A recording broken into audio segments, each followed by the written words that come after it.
Hello, sir. This is regarding the testimony for the classes, the course we attended for the NLP. And it's an honor having you as our mentor. And this NLP course has given me a lot of strength, um, knowledge, and we spoke, like what I have been through and I'm going through. And there were many techniques, NLP techniques, which you taught us, has given me a new path, a new vision, quite a lot of inner strength, motivation.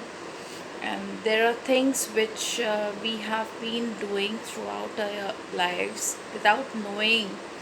Mm, you know, I don't have words, but there were many things like we were going through and we did it.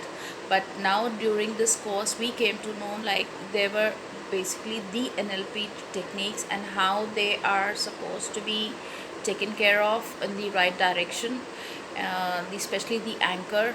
And if talking about that anchor thing has really helped me out.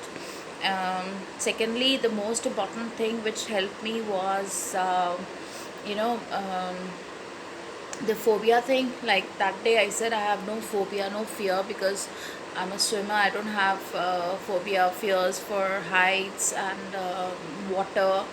But today, when I am supposed to record the testimony, I realized that this was my phobia. This was where I was lacking. I had hesitation recording and I couldn't do it earlier. This is my first video which I am recording, and for you, um, this is like something what I have overcome. Um, this is miracle for me. Believe me, this is miracle for me, and I wish to attend all your classes, all your courses, and be a successful person like I've promised. And I'm taking with me a lot of guidance. I'll still get back to you for the guidance for everything. And the blue elephant really helps. Thank you for everything, sir. Thank you.